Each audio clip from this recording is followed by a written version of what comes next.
Hello dear students, so far we have discussed about the use of articles. Today we are going to discuss about the another determinants, and that is demonstrative determinants. Okay, what are demonstrative determinants? This, that, these, those, they are called demonstrative determinants. How do we use them in our sentences and how do they differ? We'll try to understand. Now look at the sentence. This, that, these and those point to objects denoted by the nouns that follow them. Okay, example, this man is a wise farmer. This man, कौन से man की बात कर रहा हूँ मैं? इस व्यक्ति की बात कर रहा हूँ. So this is working as a determiner. And which determiner is this? This is a demonstrative determiner. This man is a wise farmer. Okay, so in this sense we are using these all the determinants. That horse runs very fast. This is something, just try to understand my sentence. If I say this, that means something is close to me, something is nearby me, okay? But if I say that, means it shows a little bit distanting, okay?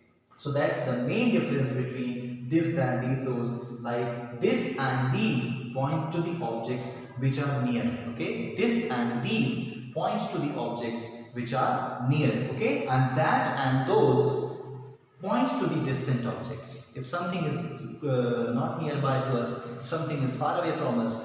Now let me tell you something more about this, that, these, those. This and that refer to a singular thing. Whenever you are using these and those, they refer to plural things. Okay? This is all about the demonstrative determinants.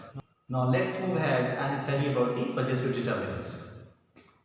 So students, we are going to study about the possessive determinants. What they are my, her, your, his, her, its, their. Okay. In case table, when I have taught you the pronoun, that time I have already discussed these all the words. Now let's try to understand how they are used. Okay. You can see here they always comes before a noun, that is a singular or plural noun. They always come before a singular or plural nouns. Okay. They can be used before singular and plural nouns. Examples, my father was a famous physician. Okay, my father was a famous physician. So you can see father is a noun, and before that you can use these all the words my. My indicates if I am talking about myself. Okay, if something relates to my, that is my. Let me tell you what is possessive first. What is possessive? Possessive words comes from possession. What is possession? That indicates that something is being owned. Something is of yours. Okay.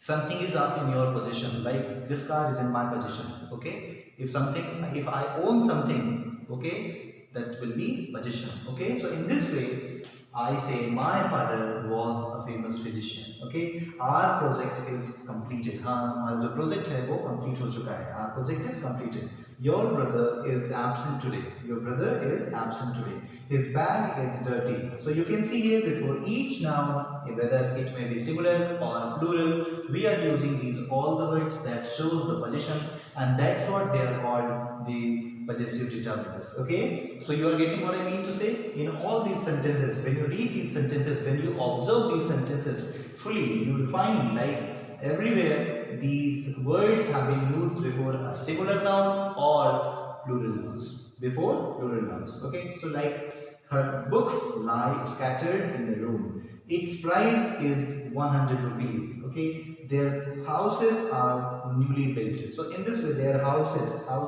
what does it mean? What does it tell you? That this is a plural noun. But when this is a plural noun, you can see that these all the words are coming. So we use these all the words to show the possession of something, to show a kind of possession.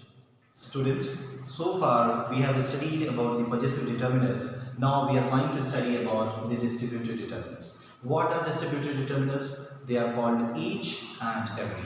So in this video, we are going to study about the use of each and every. Each is used for two persons, that should be definite. I'll tell you how the definite. While every is used for more than two persons or things, and that is in indefinite sense. Okay. Look at the example. Every boy must have his own book. I'm talking about every boy, not a particular boy. Every boy. Okay, that is an indefinite sense. I don't know. I'm not talking about like that Ram boy, Ram, Shyam, Dinesh. We have not known. It is unknown to us. So in this sense, in indefinite sense, we are using every. Every boy must have his own book. हर बच्चे के पास उसकी खुद की book होनी चाहिए. So in this sense, we are using every. Now look at the another example. He comes to me every day. वह हर दिन मेरे पास आता है. Not any particular day I'm talking about. Every day. हर दिन मेरे पास आता है. Every man is expected to हर व्यक्ति से ये उम्मीद की जाती है कि वो अपना बेहतर या बेस्ट करे. Okay, so every man is expected to do his best. Every means हर कोई, हर एक व्यक्ति. Okay, in a definite sense. Now let's try to figure it out how each and every differs. There were only two poets. Each poet recited his poem. Try to understand properly, students. There were only two poets. There were only two poets. Each poet recited his poem. दो poets ही थे जिनमें से दोनों में से प्रत्येक ने each poet recited his poem. अपनी poem को recite किया. Okay. So here you can see both the poets are being stressed here and being particularized. And in this sense, when we are talking about in individual sense, that both two poets. Okay. When we are using this each in such a kind of an individual sense, like I'm talking about only those. So each poet recited his poem. So in this way, when we are particularizing when we wanted to make a definite sense, we are using each. Look at another example. Each child received a present. Each child received a present.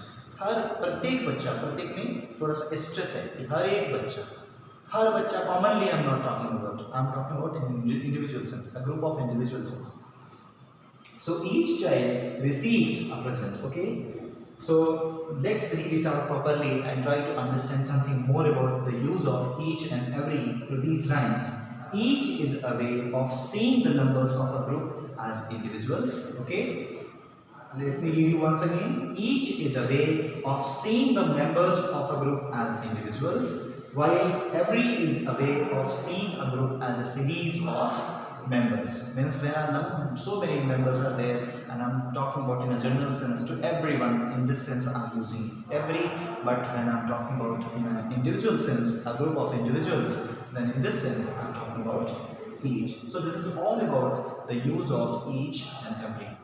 Hope you would have understood, students. So that's it for now. Take care and goodbye.